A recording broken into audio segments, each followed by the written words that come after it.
The silent victory. The Galactic Confederation's Grand Assembly Hall hummed with celebration. Thousands of beings from 47 different species gathered beneath the crystalline dome of Station Prime. Their various forms of expression united in one emotion: relief. The war was over. Humanity had been defeated. Admiral Korthax of the Zelanti Empire stood at the central podium, his four arms spread wide in a gesture of triumph. His blue-scaled skin shimmered under the station's artificial sunlight as he addressed the assembly. The translator systems worked overtime, converting his deep, rumbling voice into hundreds of different languages simultaneously.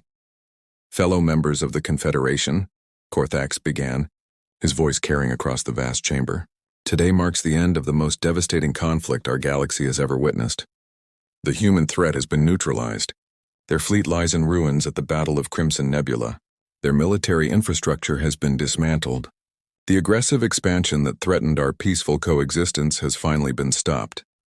The crowd erupted in various forms of applause. The Vorthon delegates released clouds of celebratory pheromones. The crystalline shardlings chimed in harmonious frequencies. The gelatinous blob collective rippled with waves of satisfaction.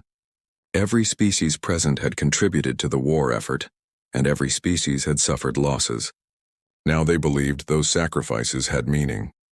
In a corner of the assembly, Sub-Commander Velix of the Mindari Intelligence Division observed the celebration with his compound eyes.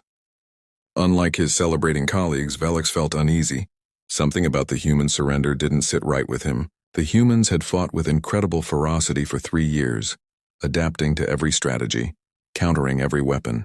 Then suddenly, after the Battle of Crimson Nebula, they had simply stopped. Velix accessed his neural interface, reviewing the battle reports once more. The human fleet had indeed been destroyed, but the numbers troubled him. According to pre-war intelligence, humanity possessed approximately 800 capital ships. At Crimson Nebula, the Confederation had destroyed 412. Where were the rest? The official explanation was simple. The remaining ships had been destroyed in smaller engagements or had fled to deep space to die slowly without supplies. But Velix had studied human psychology extensively. These were the beings who had turned their entire moon into a fortress, who had built cities in the void between stars. Running and hiding didn't match their psychological profile. 3 weeks after the victory celebration, the first reports began arriving from the occupied human colonies. Commander Threll of the Vorthon Occupation Force stood in the empty streets of New Eden, one of humanity's largest outer colonies. The city was intact, perfectly preserved but completely abandoned. Not a single human remained. "They must have evacuated before we arrived," suggested his lieutenant, a young Vorthon named Kess. "Fled back to Earth when they realized defeat was imminent." Threll wasn't convinced. He had participated in many planetary occupations throughout his career. There were always stragglers, always those who refused to leave their homes. But here nothing. Even more disturbing, they had found no signs of panic or rushed evacuation. Everything was orderly, systematic. The colonists had taken only essential items and left everything else in perfect condition. The pattern repeated across every human colony the Confederation occupied. 15 worlds, 43 major settlements, hundreds of smaller outposts, all empty. The human population hadn't fled. They had vanished with military precision. Back on Station Prime, Admiral Korthax received these reports with growing irritation. "They're hiding on Earth," he declared to his staff, "cowering behind their planetary defenses, hoping we'll simply leave them alone. Continue the occupation of their colonies. Eventually, they'll have to emerge." But Velix, studying the data from his intelligence post, noticed something others had missed. The energy signatures from Earth didn't match a planet harboring billions of refugees. The power consumption was too low, the communication traffic too sparse. Either humanity had developed unprecedented stealth technology, or Earth's population was far smaller than it should be. Deep in the void sector, a region of space known for its sensor-disrupting dark matter clouds, something massive drifted through the darkness. The ship was enormous, nearly 3 kilometers long, its hull painted in light-absorbing black that made it almost invisible against the cosmic background. Battle scars covered its surface, testament to its survival at Crimson Nebula. But beneath the damage, the vessel remained functional. The UES Perseverance, humanity's most advanced dreadnought, had been reported destroyed in the battle. The Confederation's records showed it consumed by a direct hit from a Zelante planet cracker missile. But records could be falsified, and debris could be fabricated. The Perseverance had played dead for months, drifting with the wreckage while its crew made repairs in absolute silence. Captain Marcus Chen stood on the bridge, watching his crew work with quiet efficiency. 3,000 souls remained under his command, down from the original complement of 10,000. They had lost friends, family, and comrades, but they had not lost their purpose. While the galaxy celebrated humanity's defeat, the Perseverance had been preparing. "Captain," reported Commander Lisa Park, his executive officer, "long-range sensors are picking up a Confederation supply convoy, 15 cargo vessels, 2 escort frigates. They're following standard shipping route Delta 7. Chen studied the tactical display. The convoy was carrying supplies to the occupation forces on New Eden, completely unaware they were being watched. The Confederation had grown complacent in their victory. Their patrols predictable, their defenses relaxed. "They think the war is over," Chen said quietly. "They think we've given up, haven't we, sir?" asked Lieutenant Kumar, the navigation officer. "Earth hasn't responded to any of our encrypted transmissions. For all we know, we're all that's left." Chen turned to face his bridge crew. These men and women had followed him through hell, had trusted him when he ordered them to play dead while their brothers and sisters died around them. "They deserve the truth. Earth is silent because Earth is empty," Chen revealed. Operation Exodus was completed 2 weeks before Crimson Nebula. Every human not essential to the deception has been evacuated to the hidden colonies. The bridge fell silent. The hidden colonies were a myth, a legend among the military. Supposedly, humanity had been building secret settlements in uncharted space for decades, preparing for the possibility of total war. Most had dismissed it as paranoid fantasy. "The colonies are real," Chen continued. 47 hidden worlds completely off the Confederation's charts. Our families are there, safe, rebuilding. Our job is to make sure the Confederation never finds them." "How?" asked Park. "We're one ship against their entire fleet." Chen smiled, and it wasn't a pleasant expression. "We're not trying to win a conventional war, Commander. We're going to wage a different kind of conflict. We're going to make them afraid of the dark again. Every convoy that disappears, every outpost that goes silent, every patrol that never reports back, they'll wonder if we're responsible. We're going to turn their victory into a nightmare." The Perseverance's engines came online for the first time in months, their distinctive hum muffled by advanced dampening technology. The Dreadnought turned toward the convoy's route, a predator emerging from hibernation. 3 days later, the convoy never arrived at New Eden. 15 cargo vessels and 2 frigates simply vanished without a trace. No distress signals, no debris fields, no explanation. They were simply gone, as if they had never existed. The Phoenix Rising Admiral Korthax slammed his primary fist onto the conference table, creating a web of cracks in the expensive Altarian crystal. Around him, the Confederation's Joint Command watched in uncomfortable silence. This was the 7th convoy to disappear in 2 months, and patience was wearing thin. "Explain to me," Korthax growled, his translator struggling to convey his rage, "how 63 ships can simply vanish without any trace. Our entire sensor network, our patrol routes, our defensive grids, and we have nothing?" Subcommander Velik stepped forward, his compound eyes reflecting the harsh conference room lights. "Admiral, I believe we are dealing with organized resistance. The pattern of attack suggests military planning, not random piracy or mechanical failures." "Impossible," roared General Thorne of the Kellax Republic. "The humans are beaten. Their fleet is destroyed. What resistance could they mount?" Velix activated a holographic display, showing a map of recent incidents. "Notice the timing, General. Each attack occurs exactly when our patrols are at maximum distance. Someone is studying our patterns, learning our weaknesses." The display shifted, showing energy readings from the attack sites. "Furthermore, we've detected residual signatures consistent with human weapon systems. Specifically, they're classified magnetic acceleration cannons." "You're suggesting," said Ambassador Myrix of the Shardlings, her crystalline form chiming with skepticism, "that human military forces are still operational?" Before Velix could respond, alarms began blaring throughout Station Prime. The massive view screen activated, showing a scene that sent ice through every being present. A Confederation battle group, 5 heavy cruisers and 12 support vessels, was under attack. But this wasn't just any attack. A massive ship, painted in humanity's distinctive black, had emerged from seemingly empty space directly in the middle of their formation. The Dreadnought Perseverance, scarred but very much alive, unleashed a devastating broadside that split a cruiser in half before it could raise shields. Captain Marcus Chen stood calmly on his bridge as chaos erupted around his ship. The Confederation vessels scrambled to respond, but they had been caught completely off guard. The Perseverance's surprise attack had been perfectly timed, emerging from a sensor shadow created by a nearby asteroid field. "Target their command ship," Chen ordered. "Disable their communications array first. I don't want them calling for reinforcements." The Dreadnought's massive railguns swiveled with practiced precision. Tungsten rounds accelerated to near light speed punched through shields and armor like paper. Within minutes, 3 more vessels were crippled or destroyed. "Captain," called out Commander Park. "Remaining vessels are attempting to retreat." "Let them go," Chen replied. "I want survivors to spread the word. The humans are still fighting."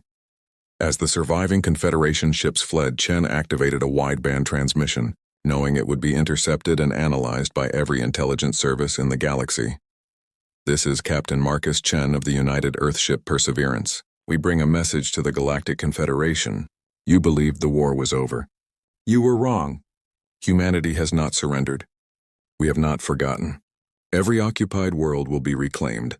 Every captured system will be liberated. We are the phoenix from the ashes, and we will rise again." The transmission ended, and the Perseverance vanished back into the void, leaving only destruction and fear in its wake. The psychological impact was immediate and devastating. The Confederation had spent months convincing their populations that humanity was defeated, that peace had been achieved.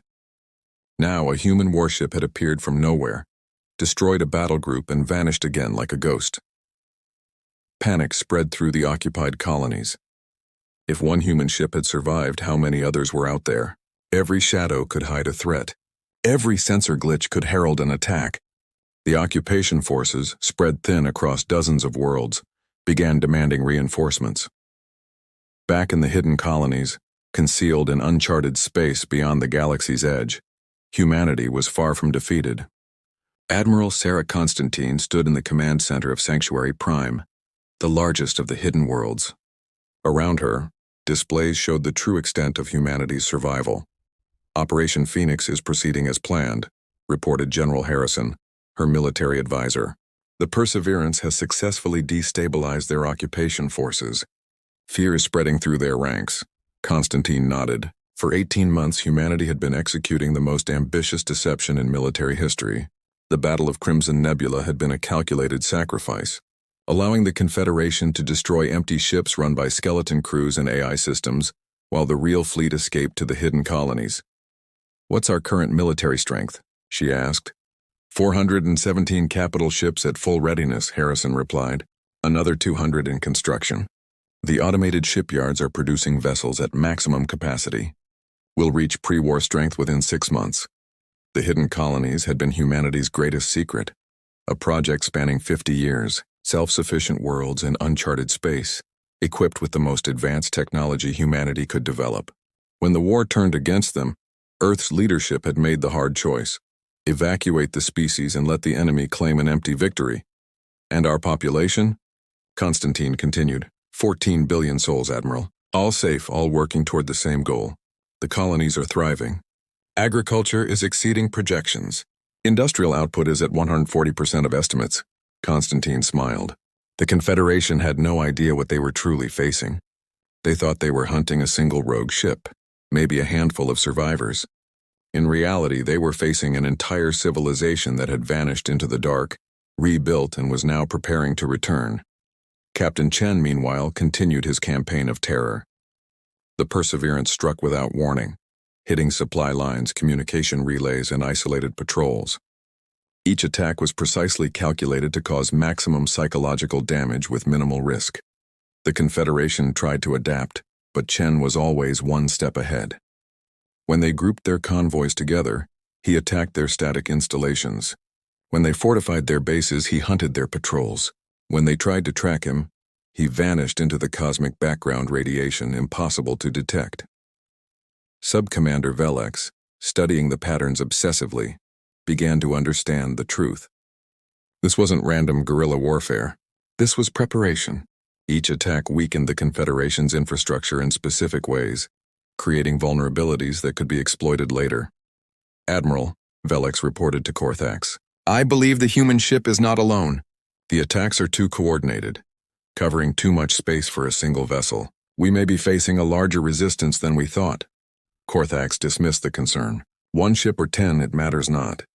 We have thousands. Increase patrols. Find this Perseverance and destroy it." But finding the Perseverance proved impossible. The ship seemed to appear and disappear at will, striking where least expected. Morale among Confederation forces plummeted.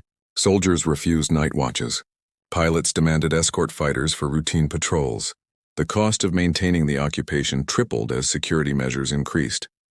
6 months after the Perseverance's first attack, the hidden colonies were ready. Admiral Constantine stood before the assembled fleet, 400 ships strong with crews eager for battle. The time for hiding was over. "Today," she announced over the fleet-wide channel, "humanity returns to the galaxy. Not as conquerors, but as liberators. We'll show the Confederation that defeating humanity requires more than destroying ships. It requires breaking our spirit, and that is something they will never achieve." Captain Chen received the encrypted signal aboard the Perseverance. Operation Phoenix was entering its final phase. His ship had spent months mapping Confederation defenses, identifying weaknesses and spreading fear. Now it was time for the real war to begin. The Confederation's leadership gathered for an emergency session as reports flooded in from across the galaxy. Human ships were appearing everywhere, not 1 or 2, but hundreds. The hidden fleet had returned, striking simultaneously at dozens of targets. But this wasn't the desperate defensive humanity they had fought before. This was a civilization that had learned from defeat, adapted, and returned stronger. Their ships were faster, their weapons more powerful, their tactics revolutionary. Admiral Korthax watched in horror as world after world fell to the human advance. The Confederation forces, demoralized by months of guerrilla attacks, crumbled before the coordinated assault. The occupied colonies were liberated within days, their human populations emerging from hidden bunkers where they had waited patiently for rescue. "How?" Korthax demanded, watching his empire collapse on the tactical displays. "How did we not see this coming?" Sub-Commander Velix, who had warned of this possibility, simply observed in silence. The humans had played the longest game, accepting temporary defeat to achieve total victory. They had understood something the Confederation had not.